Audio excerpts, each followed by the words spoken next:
Please welcome Grammy Award-winning composer and vocalist, Arooj Aftab. Writer, political activist, feminist organizer, Gloria Steinem.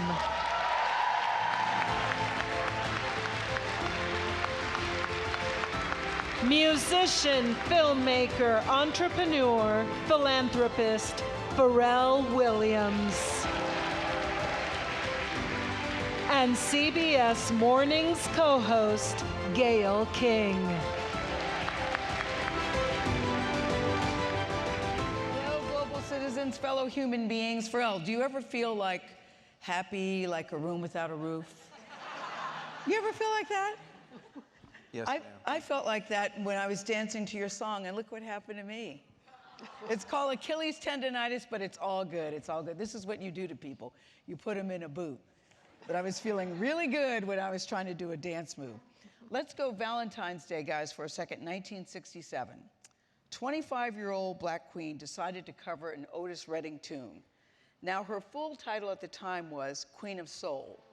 And maybe cover isn't the right word, because when Aretha Franklin went into the studio, she made that song her own. She turned Redding's music into a righteous challenge and a permanent anthem, R-E-S-P-E-C-T, find out what it means to me.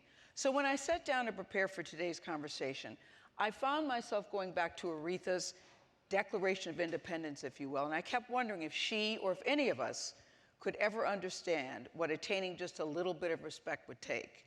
So here we sit in 2022, inclusion, we know, still not a given, COVID-19, proven to be a major setback for the world's female population at home, at work, at school. The legal right to control our own reproductive decisions, we were talking about that, is on the verge of extinction, yikes. And the battle for gender equality in business, politics, and art rages on. So as we sit and talk with these three trailblazers, let's start with Gloria Steinem, who knows a thing or two about blazing a trail. Gloria, I wanted to start with a quote of yours, because back in the day, you said this: "The first problem for all of us, men and women, is not to learn, but to unlearn." So we're all filled with this popular wisdom of several centuries of past. A lot of people are terrified to give it up.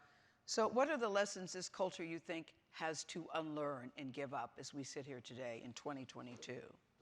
Well, we have to unlearn a few little things like racism, sexism, classism, and nationalityism, too. I mean, you know, who said that there were supposed to be territorial borders on spaceship Earth? We are all passengers on spaceship Earth. But I think we are beginning, at least it seems more likely now than other times in my very long lifetime, to look at each other and listen to each other as individuals, and to form groups that are based on interest and free will, not on some hierarchical dictate. You know, people say that, look what Gloria Steinem has accomplished, look what she did. Many people feel we're going backwards. Let's see what Gloria Steinem thinks. Do you think we're going backwards, Gloria? Well, some people are going backwards, yes, but I think most people are going forward. I mean, because of what happened in Texas, you know, there's a notion that somehow the simple right to control our own physical selves, which both women and men have to have, otherwise there's no democracy, is challenged. But really, it's just a message that we have to diselect those three guys in Texas. Mm-hmm. You know, because I mean, the huge majority of Americans believes that the decision should be up to us as individuals. And most states are not going to change. So I think we have to be aware and worry more about disasterism. Okay. You know, because of the way the media operates, they're going to tell us the one bad thing, and then everybody behaves as if Roe v. Wade was going to disappear, which it isn't. I hope you're right about that. I'm a little worried, but we'll talk about that a little bit later on.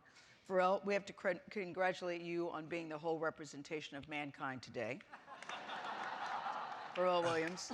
So I read a shocking figure over the weekend that only about 4% of music producers making songs on the Billboard Top 100 are women. And the figure hasn't changed in the last decade. You are a Grammy Award winner, you are a creator, you are a producer, you are a writer. What do you think needs to be done to change that? Well, first of all, thanks for having me. And I'm honored to be up here because this is like not an easy place to be, just as a man. But I just think that we need to foster more women when it comes to music. We need, I don't know, it's a much deeper question too, because a lot of the business has a lot of the old ways and instincts that were very, that felt very insecure and inferior toward women. And rightfully so, because women are like not only co-creators, but they're amazing creators. But I think women deserve, it's beyond being treated as equal, but they need to be respected as something integral to our species, you know, and that needs to be, it goes beyond just music and art. It's just business, everything that that's necessary for a society. We need to change the lens in which the way we look at women, you know? Yeah, is gender equality the way to look at it? Do you even like the phrase gender equality? I don't, because I feel like the word gender is weaponized. You know, it's an excuse for people to put women in boxes, and it's not really gender, you know. It doesn't really boil down to like genitalia, does it? It boils down to spirit. It's more than, it's not vagina rights. It's like, it's the rights of human beings that have a brain and have a heart and have blood in their veins. And so to me, that word gender, just, you know, you're gonna use it, it's okay, but you gotta watch how you use it. Watch it, yeah. You know, it's just like that word empowerment. I'm vehemently against that word empowerment. Like, no man can empower a woman. You can't do that. They were born with their powers. You know, that's like saying to a fire, hey, today I'm gonna make you hot, or today I'm gonna make sure that you give light. Like, you can't do that, right? God gave women their power. We can't give them power. We can't even remind them that they have power. We have to be prepared to enlighten maybe if they don't know. But you cannot give them something that they already have. They already have, okay. That birthright of like producing mankind, like we can't give that to women. I mean, there are some customs that take it away. Yeah. And we need to do away with those customs, but that word empowerment, we need to stop saying that. Nobody here, no man, no woman can give a woman power. She already has it. You can remind her, but that's the best you can do. You can do. I'm trying to think, Gloria, how far would we have gotten if we had said, we're the vagina rights movement? Yes. Go ahead, men. Raise your hands proudly. I hadn't thought of it quite that way. Probably would have Arooj. solved a lot right then and there. What'd you say? Probably would have solved a lot right then and there. Yeah. Yeah. Think about it. Women, Yes. and I've said this before, Yeah. women have the ability to hold hands and say, you know what? No more. No. Yep. No more. We're done with mankind. That's a power. Yes. That's a power. You can't take that from them. You have it already. And it was successful, as I recall, when they held hands and said no more. Yeah. It was very successful. Yes. Arooj, you are the first Pakistani artist ever to win a Grammy. Congrats to you. Can I just say, in case you're not familiar with Arooj's music, and because this is an enlightened crowd, chances are I know you are, but critics have called her music quietly haunting, stunning, and my favorite, an incandescent love letter to the light. I love that. I love that. But you were raised in Saudi Arabia for a time and raised in Pakistan, and I've heard you say sometimes you're just going through the shittiest phase of your life and music kind of saves you. How did music save you? Well, I mean, I think that music just inherently is a spiritual process that does heal, does have like extreme healing properties. And so that's just there. But music has always been my savior for sure, not for any one particular reason, but definitely a friend and a therapist and a catharsis. And it's always been that way, and that's always how I make music. I've never really made it with the intention of, people processing it. However, it's always me. It comes from me first. And that's why maybe people call it these amazing things that they're calling it. Well, they call it amazing things because it is. Listen, your song Mohabbat landed on Barack Obama's playlist when you won a Grammy.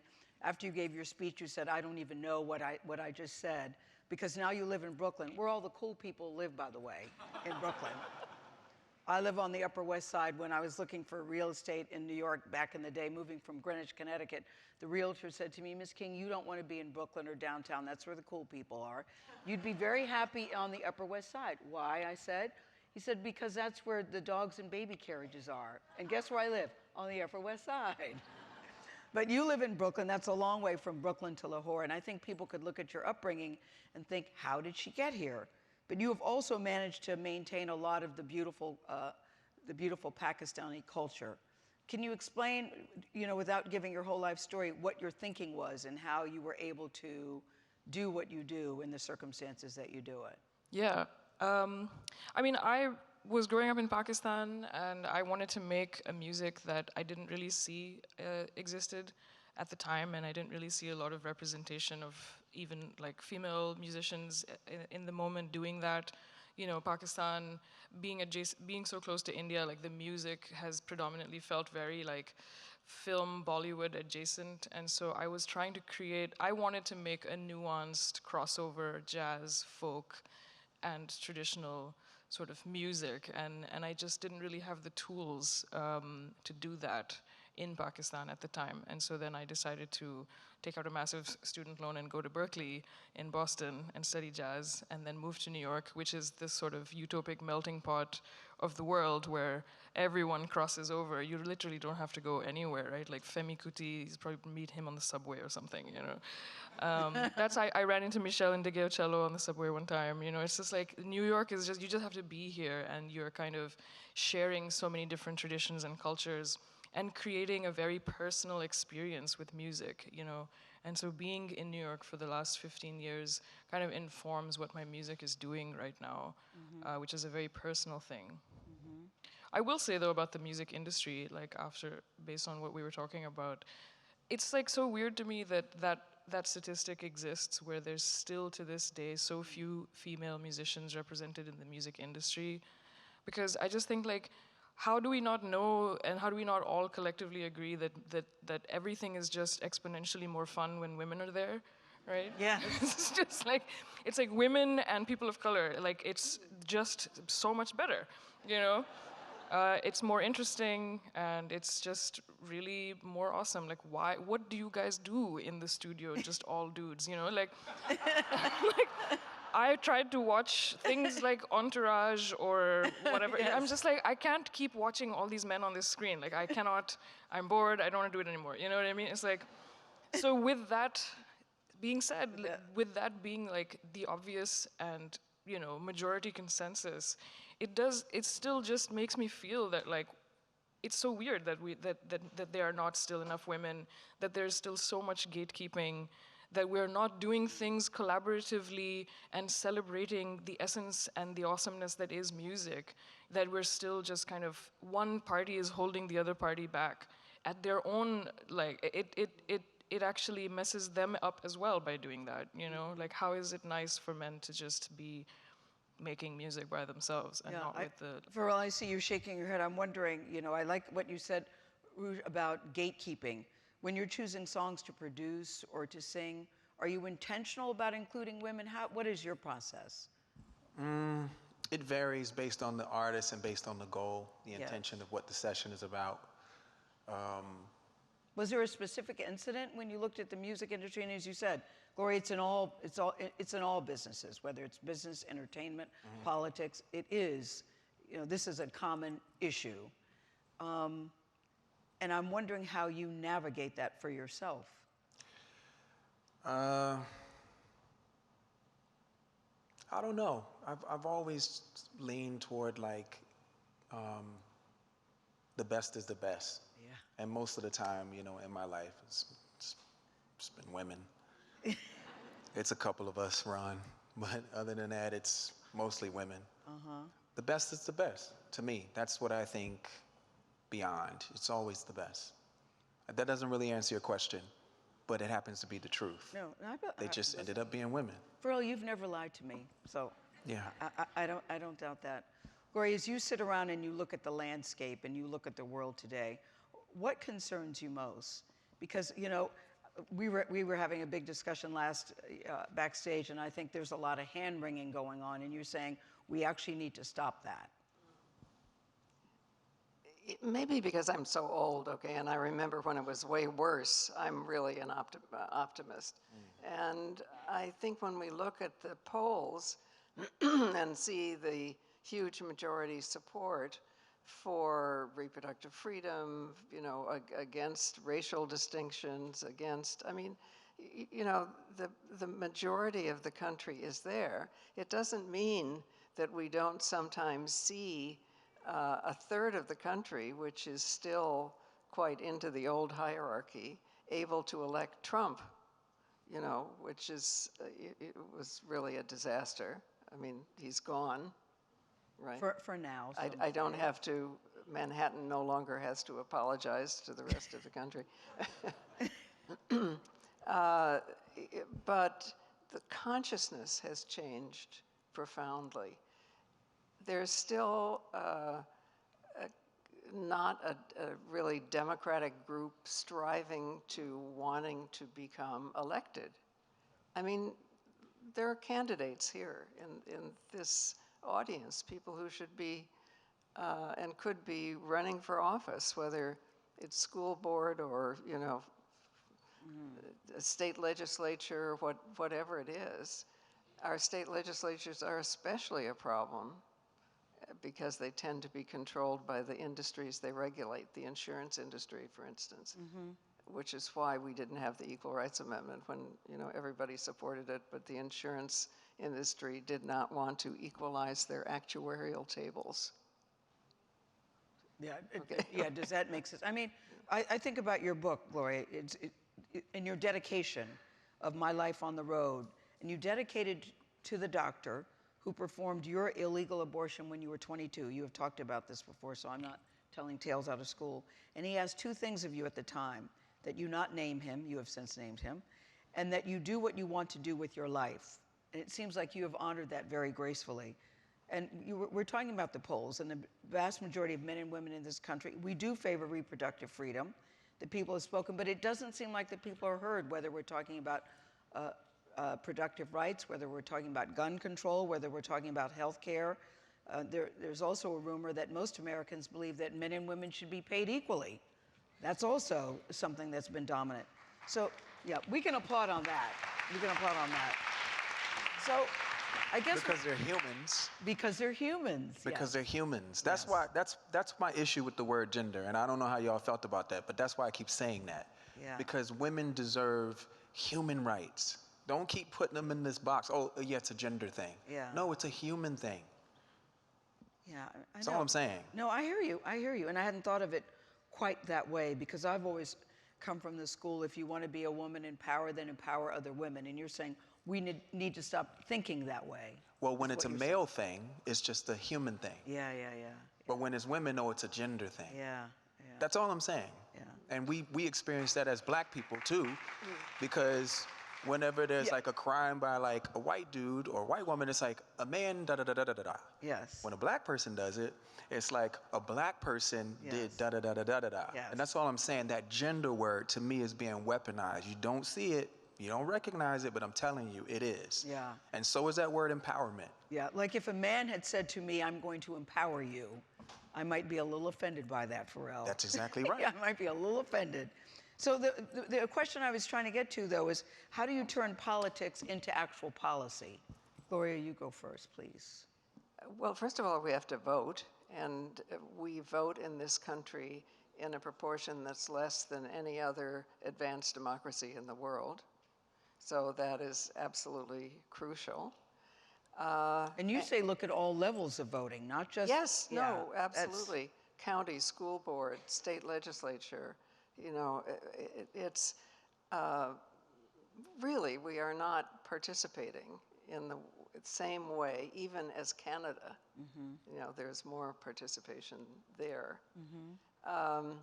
Also, I think we have to humanize the situation, so because we don't relate to statistics, we relate to actual human beings. So I had to put on, because of those 3 guys in Texas, I had to restore, remember prisoner of war bracelets? Yes. Because of Vietnam. Okay, at that time, we made these bracelets, and this is the name of Rosie Jimenez, who was the first person to die of an illegal abortion because of the Hyde Amendment that forbade the use of federal funds for abortion.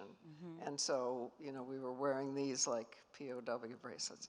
It's, you know, if we think about Rosie Jimenez, if we think about our need to control just our own physical self, there is no such thing as democracy unless we each can make decisions over ourselves.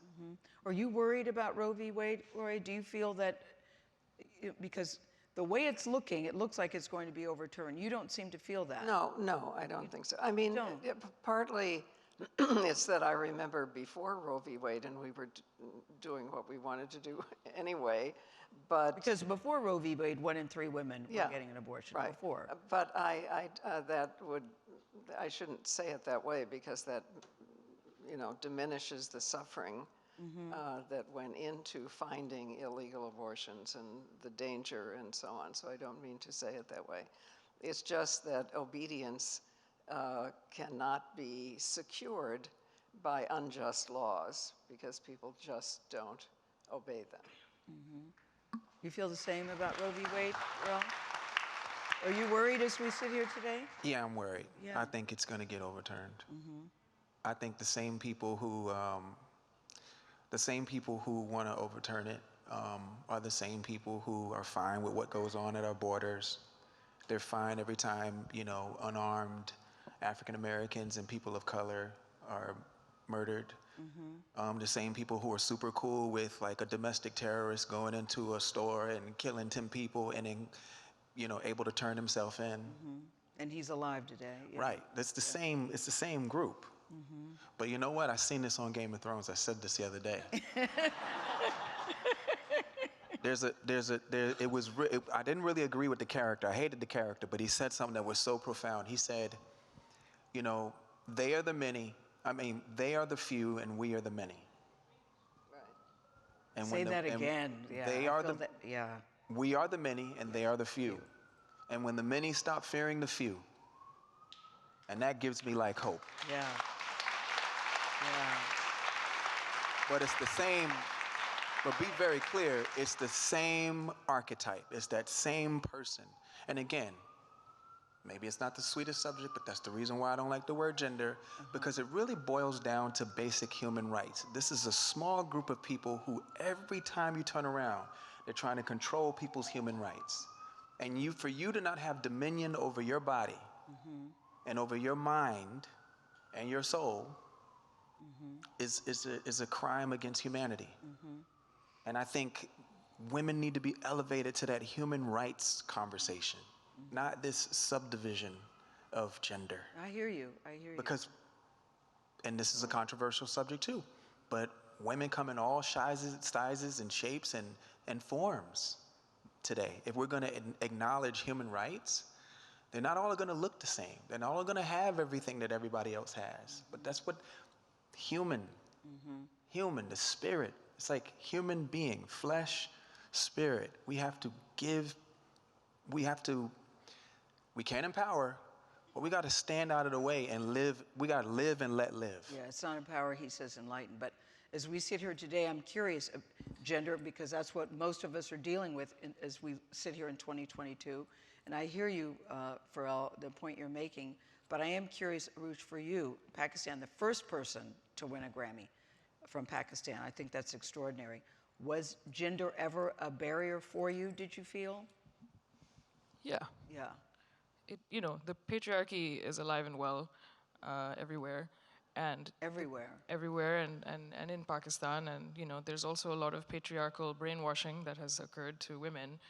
And so how do we undo that? How do we get to them and unhypnotize them or whatever? But also, yeah, it's definitely there. I mean, I grew up like also just as a woman who's a singer and a composer, it's like anytime you walk into a recording studio, how many times do they assume that the woman is the singer and not the producer and not the, so like this stuff is just like rampant in the entire situation. It's a little bit better, going to music school and then being in New York, which is like, again, like such a utopic place where you do end up finding people who respect you and who respect the work that you're doing.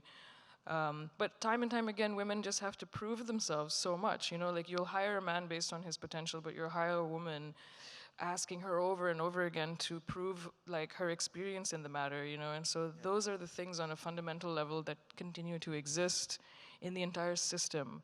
And in certain places it's just like the pond is bigger in New York, so you can find people who are not like who are not so entrenched in the patriarchy, and it's not such a device of the culture itself, and they're pushing. Like New York is a place where movements begin.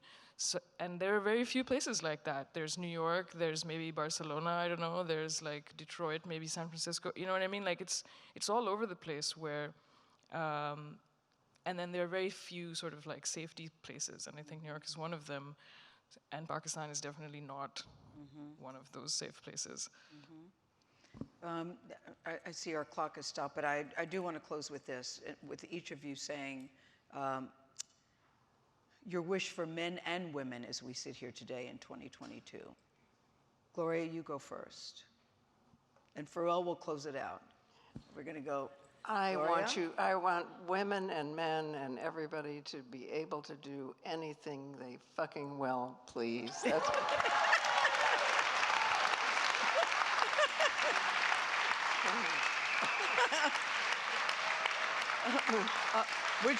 Would you care to elaborate, Ms. Steinem? But I also just want to say, because I think when we talk about change at the top, it becomes kind of forbidding.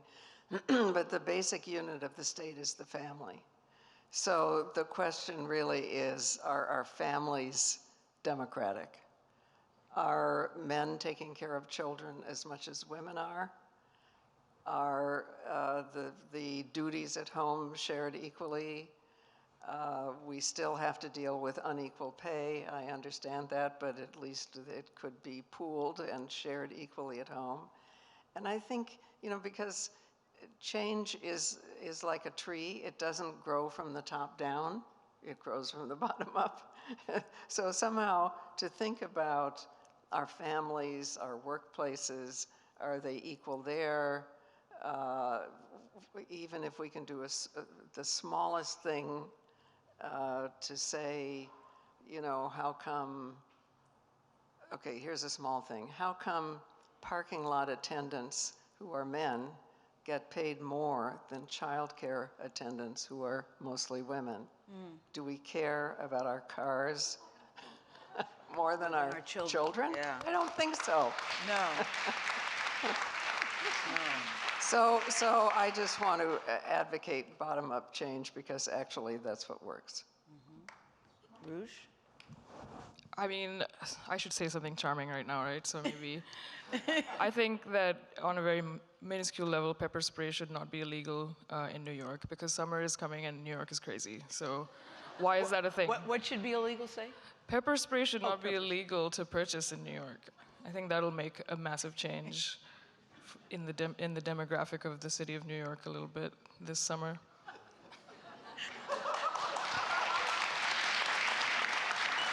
It's the small things. That's a small thing. Empowering women, you Yes. know, with pepper spray. Pharrell? I don't even know how to follow. Yeah, I know. I would just say, as a species, I'd Yes. like to see us respect the fact that, like, every living human being has come through the conduit of a woman's body. And it would be really interesting, just a little interesting experiment. I wonder what, like, the world would be like if we just had, like, predominantly female leaders. Because women know they know what it takes to make a life, and they know what it means to take a life. So they would maybe think differently when they have the codes to the nukes. You know, I'd like to see what a world ran predominantly by women felt like, just for once, matriarchal. Yeah, to make a life and take a life. Yeah. Oh, that's too good. That's too good. Gloria, you have to say what the world would look like if it was run predominantly by women. What do you think it would look like? You would know the answer to this question.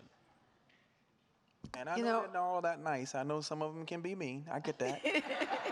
But I'm saying, like, you know, we're dealing with mean men right now. A lot of mean dudes, you know. Well, I mean, obviously men would be doing all the child care and all the housework and... But the statistics show that women... I'm against categories, okay? But Gloria, don't the statistics show that when women run the companies, when women run the countries, it's just very different. The production is different. And it does seem to be... there's more camaraderie, there's more compassion.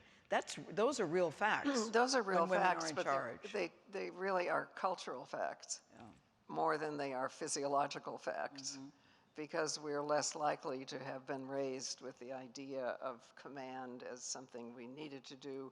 We have the family as our model, which is more about communal leadership. There are cultural differences in a big general way between what's culturally male leadership and culture, but it isn't inevitable. It's learned. So, you know, I'm for no categories. I'm for individual uniqueness and respecting the value and importance and mystery of individual life and trees and animals, and so, you know, as well. Right.